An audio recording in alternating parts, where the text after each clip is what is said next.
On Thursday, at around 12 p.m., the first Deputy Prime Minister of Uganda and the Minister of East African Community Affairs, Rebecca Kadaga, arrived at Uganda Christian University, where she was the guest of honor at the International Students' Day.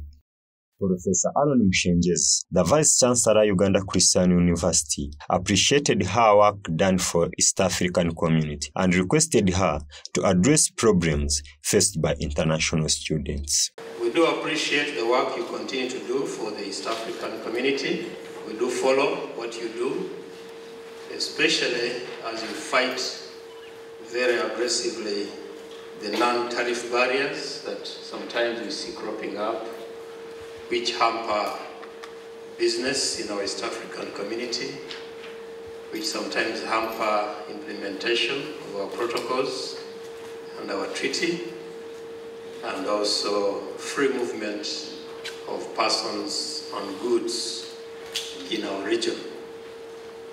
UCU is a very active university when it comes to EAC Affairs.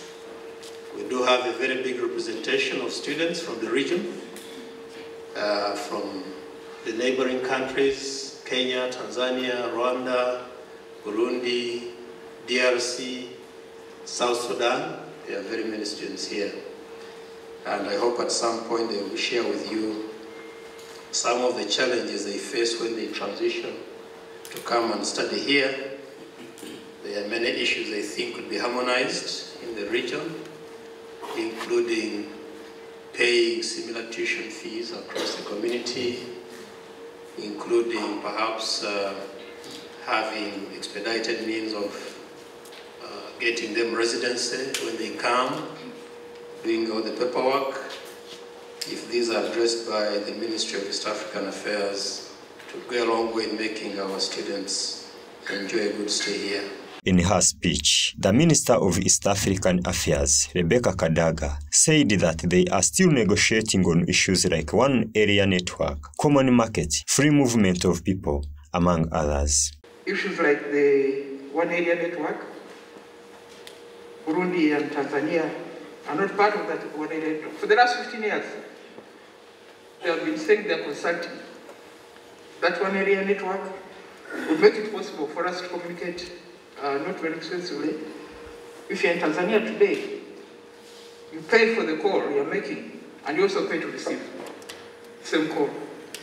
So it's very, very expensive. If you go there, don't do radio on the phone. Just say hello, hello, I'll see you next week. Otherwise, every minute is very, very expensive.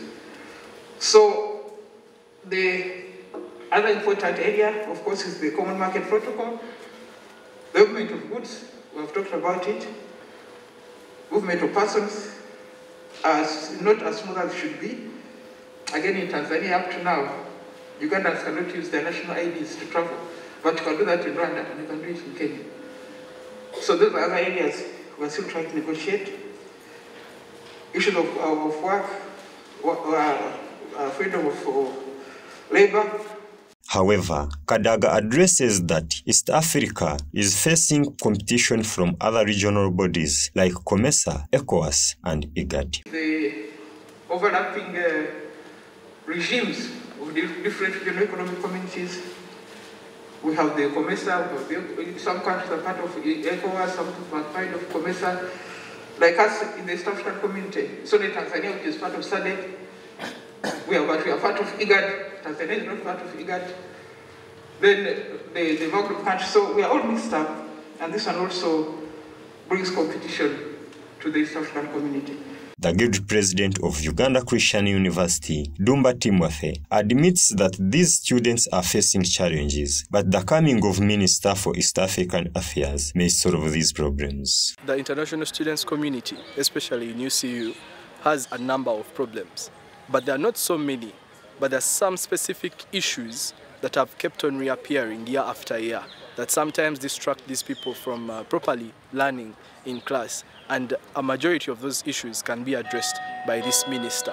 Of course, in the international students community, we have some members of East Africa, and as she has said, we're already tackling the issue of the tuition policy. Why do they have to pay a higher tuition fee when they're coming to study in Uganda if they're from member states. So this meeting has been important to calm the nerves of the international students, to know that their issues are being heard, we are working on them, but also calling upon them to suggest. Now they know who to report to. Now we are going to start associations in school that can handle these suggestions and then pass them on.